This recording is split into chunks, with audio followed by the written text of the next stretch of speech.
Welcome back ವೀಕ್ಷಕರೇ. ಇವತ್ತಿನ ಕಾರ್ಯಕ್ರಮದಲ್ಲಿ ಗ್ಯಾಸ್ಟ್ರೈಟಿಸ್ನ ಕುರಿತಾಗಿ ಒಂದಷ್ಟು ಮಾಹಿತಿಯನ್ನು ಡಾಕ್ಟರ್ ನಮಗೆ ನೀಡ್ತಾ ಇದ್ದಾರೆ.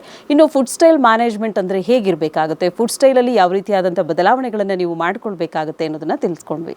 ಇನ್ನು ಲೈಫ್ ಸ್ಟೈಲ್ ಅಂದರೆ ಯಾವ ರೀತಿಯಾಗಿರಬೇಕು, ಲೈಫ್ ಸ್ಟೈಲಲ್ಲಿ ಯಾವ ರೀತಿಯಾದಂಥ ಬದಲಾವಣೆಗಳನ್ನು ಮಾಡ್ಕೊಳ್ಬೇಕು, ಇನ್ನು ಅತಿ ಹೆಚ್ಚಾಗಿ ನೀರನ್ನು ಕುಡಿದ್ರೆ ಈ ಗ್ಯಾಸ್ಟ್ರೈಟಿಸ್ ಪ್ರಾಬ್ಲಮ್ ಸರಿ ಹೋಗುತ್ತೆ ಅಂತ ಕೆಲವರು ಅಂದ್ಕೊಂಡಿದ್ದಾರೆ. ಸೊ ಒಬ್ಬ ಮನುಷ್ಯ ಎಷ್ಟು ನೀರನ್ನು ಕುಡಿಬೇಕಾಗುತ್ತೆ ಒಂದು ದಿನಕ್ಕೆ?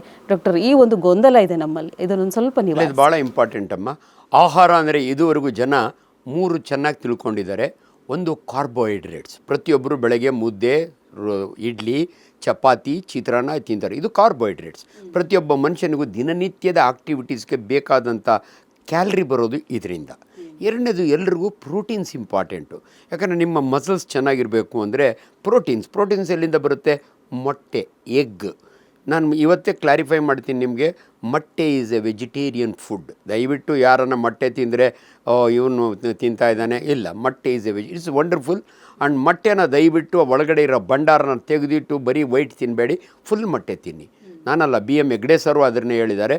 ಯಾಕಂದರೆ ಅದರೊಳಗೆ ಇರೋದು good cholesterol, HDL, not LDL.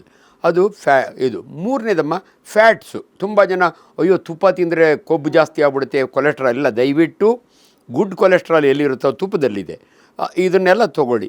ಇದು ಮೂರಾಯಿತು. ಸೊ ಫಸ್ಟು ಕಾರ್ಬೋಹೈಡ್ರೇಟ್ಸು, ಆಮೇಲೆ ಪ್ರೋಟೀನ್ಸು, ಆಮೇಲೆ ಇದು. ಇನ್ನೆರಡು ಜನ ಮರಿತಾರೆ. ನೀವು ನೀರಿಗೆ ಕೇಳಿದ್ದಕ್ಕೆ ಇದನ್ನು ನಾನು ಜ್ಞಾಪಿಸ್ತಾ ಇದ್ದೀನಿ. Water is food. ದಯವಿಟ್ಟು ತಿಳ್ಕೊಳ್ಳಿ. ನಿಮಗೆ ವಾಟ್ಸಪ್ ಯೂನಿವರ್ಸಿಟಿಗಳು ಕನ್ಫ್ಯೂಸ್ ಮಾಡ್ತಾರೆ. ಊಟಕ್ಕೆ ಮಧ್ಯೆ ನೀರು ಕುಡಿಬೇಡ, ಊಟ ಆದಮೇಲೆ 45 ನಿಮಿಷ ನೀರು ಕುಡಿಬೇಡ, ಊಟಕ್ಕೆ ಮೊದಲು ದಯವಿಟ್ಟು ವಾಟರ್ ಈಸ್ ಫುಡ್.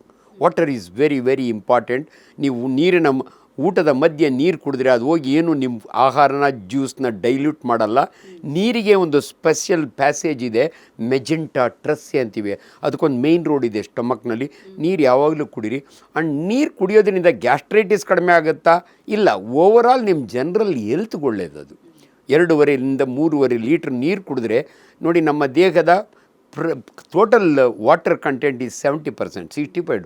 ಆ್ಯಂಡ್ ಅಷ್ಟೇ ಅಲ್ಲ, ಒಂದು ದಿನಕ್ಕೆ ಒಬ್ಬ ಮನುಷ್ಯನ ದೇಹದಲ್ಲಿ 10 ಲೀಟ್ರ್ ಫ್ಲೂಯಿಡ್ ಉತ್ಪತ್ತಿ ಆಗುತ್ತೆ. ನಮ್ಮ ಜೊಲ್ಲು 900 ml, ನಮ್ಮ ಗ್ಯಾಸ್ಟ್ರಿಕ್ ಜ್ಯೂಸು 900 ml, ಲಿವರ್ನಿಂದ ಪಿತ್ತ 900 ml, ಅಪ್ರಾಕ್ಸಿಮೇಟ್ಲಿ ಹೇಳ್ತಾ ಇದ್ದೀನಿ. Pancreatic juice 800-900 ml. ಕರಳ್ನಲ್ಲಿ ಫ್ಲೂಯಿಡ್ ಇದೆ, ಸಕ್ಕಸ್ ಸೆಂಟ್ರಿಕಸ್ ಅಂತ 4 ಲೀಟ್ರ್, ಒಟ್ಟು 8 ಲೀಟ್ರ್ ಉತ್ಪತ್ತಿ ಆಗಬೇಕಾದ್ರೆ ನೀವು ನೀರು ಕುಡಿಬೇಕು. ದಯವಿಟ್ಟು ನೀರು ಕುಡಿಯೋದ್ರಿಂದ ನಿಮಗೆ ಖುಷಿ ಆಗುತ್ತೆ. ಬಟ್ ಅಸಿಡಿಟಿಗೂ ಇದಕ್ಕೂ ಸಂಬಂಧ ಏನಿಲ್ಲ, ಅದು ಕಡಿಮೆ ಆಗುತ್ತೆ ಅಂತ ಏನೂ ಅಂದ್ಕೋಬೇಡಿ. 5ನೇದು, ದಯವಿಟ್ಟು ತಿಳ್ಕೊಳ್ಳಿ, ನಿಮ್ಮ ಆಹಾರದಲ್ಲಿ fibre is very very important. ನಾರಿನ ಅಂಶ ಅಂತಾರೆ. ಭಾಳ ಜನ ನನಗೆ ಚೆನ್ನಾಗಿ ಡೈಜೆಷನ್ ಆದರೆ ಚೆನ್ನಾಗಿ ಮೋಷನ್ ಆಗುತ್ತೆ ಅನ್ಕೋತಾರೆ. ಇಲ್ಲ, ಇದು ತಪ್ಪು ಮಾಹಿತಿ.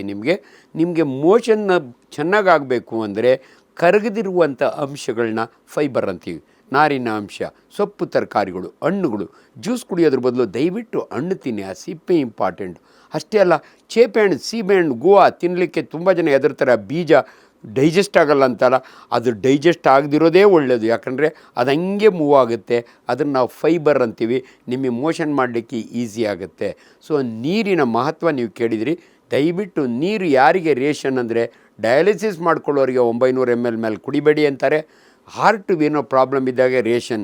ಆದರೆ ಒಬ್ಬ ಮನುಷ್ಯ ಖುಷಿ ಇದ್ದಷ್ಟು ನೀರು ಕುಡಿಬೋದು. Ideally 2.5-3 litre. ನಿಮ್ಗೆ ಇನ್ನೂ ಜಾಸ್ತಿ ಕುಡಿತೀನಿ ಅಂದರೆ ಕುಡೀರಿ, ನೋ ಪ್ರಾಬ್ಲಮ್. ಇನ್ನು ಡಾಕ್ಟರ್, ಇದನ್ನು ಕಂಡುಹಿಡಿಯೋದು ಹೇಗೆ, ಇದು ಗ್ಯಾಸ್ಟ್ರಿಕ್ ಆಗಿದೆ ಅನ್ನೋಂಥದ್ದನ್ನು? ಅಂದರೆ ಇನ್ವೆಸ್ಟಿಗೇಷನ್ ಅಂತ ಬಂದರೆ ಯಾವ ರೀತಿಯಾಗಿ? ಇದು ಭಾಳ ಇಂಪಾರ್ಟೆಂಟ್ ಅಮ್ಮ.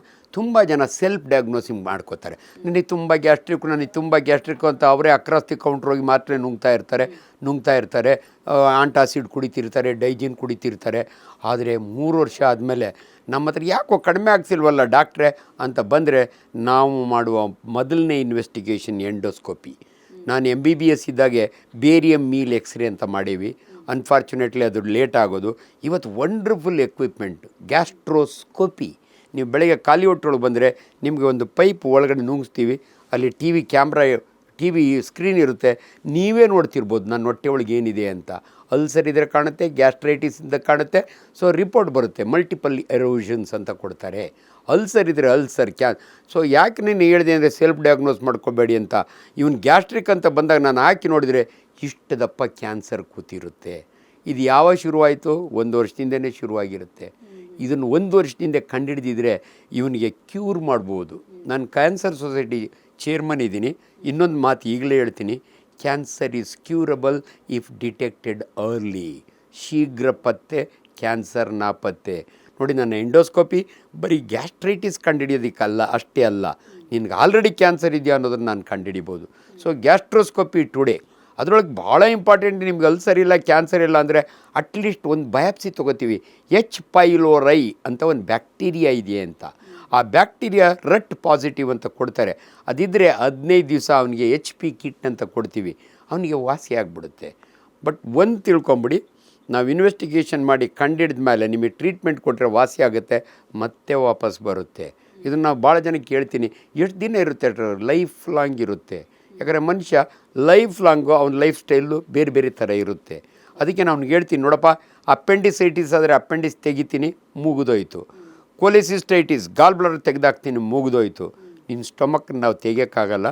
ದಯವಿಟ್ಟು ನಾನು ಹೇಳ್ದಂಗೆ ಕೇಳು, ನೀವು ಅದ್ರ ಜೊತೆಯಲ್ಲಿ ಬದುಕೋದು ಕಲಿ ಅಂತ ಹೇಳ್ತೀನಿ.